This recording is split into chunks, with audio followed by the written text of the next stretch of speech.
Sirat ni jambatan yang terbentang di atas neraka jahanam. Ada yang laju macam kuda yang berlari, sesuai mengikut amalan mereka di dunia, sambil berdoa kepada Allah, ya Allah selamatkanlah umatku, ya Allah selamatkan umatku, ya Allah, sampailah kepada para hamba yang lemah amalannya, sehinggalah datang seorang tu dah tak boleh lari, mereka merangkak saja.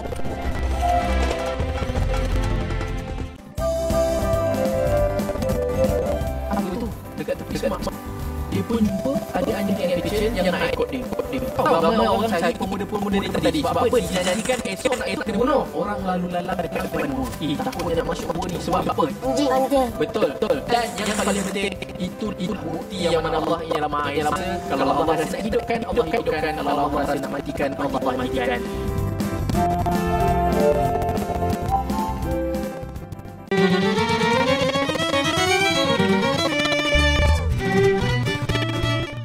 Kata pendakwah, kata ustaz, tapi cakapnya boleh tahan.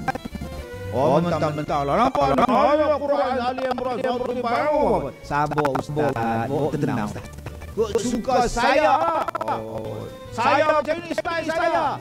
Bawa tenang ustaz Kazim.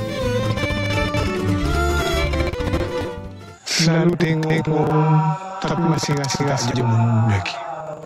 Untunglah dan orang yang boleh melihat ni dapat melihat kebesaran Allah. Setiap hari kita bertambah dewasa, dan syukurlah saya dah dapat merasai kedewasaan itu. Sifat ukhuwah yang sebenar contohnya infak fi sabilillah, mengutamakan saudara kita, membantu dalam segala urusan agama dan dunia. Kita tutup segala aib yang ada. Kita mendoakan kebaikan untuk saudara kita. Kita memaafkan dan kita berlapang dada. Kita tidak mengkhianati, dan segala apa yang kita lakukan semuanya ikhlas kerana Allah Subhanahu wa taala. Dan bila seseorang itu terima Islam sebagai gaya hidupnya, sebagai agamanya, maka itu akan mengubah akhlaknya menjadi lebih baik. Kalau kita tengah tengok ni program-program dalam dunia, tiba-tiba ada yang ada jantung mati, maka insya-Allah dapat pahala syahid. Tapi kalau boleh jangan mati dulu tuan-tuan, sebab banyak perkara kita nak belajar. Semuanya hamba ini kembali kepada Allah Subhanahu wa taala, bermakna dia redha kepada Allah sebagai Tuhannya.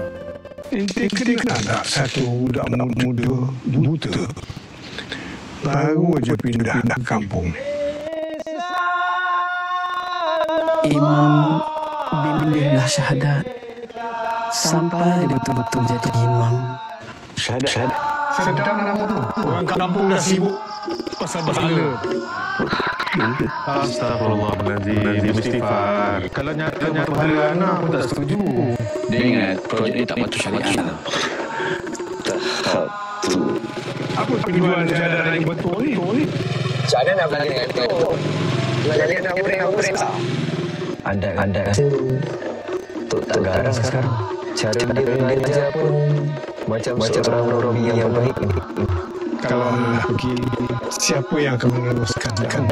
Siapa yang akan isi kekosongan di masjid?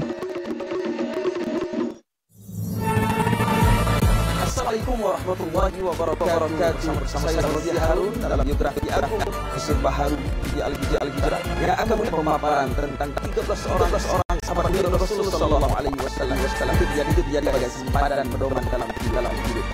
Kita bersama biografi Agung Mesir Baharu hanya di TV Al-Hijrah.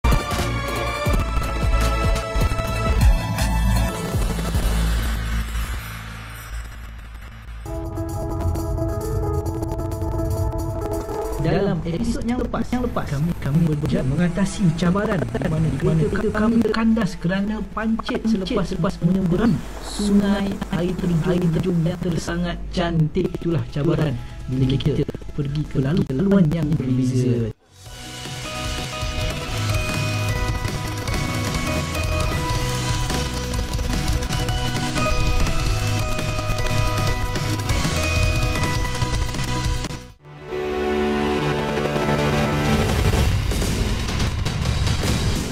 ada news yang mengatakan ada letusan gunung berapi yang terbaru sekali di dunia, iaitu kerana di Iceland. Kita bawakan experience ini di antara Malaysia yang pertama menjajaki ke gunung berapi termuda sekali di dunia waktu ini.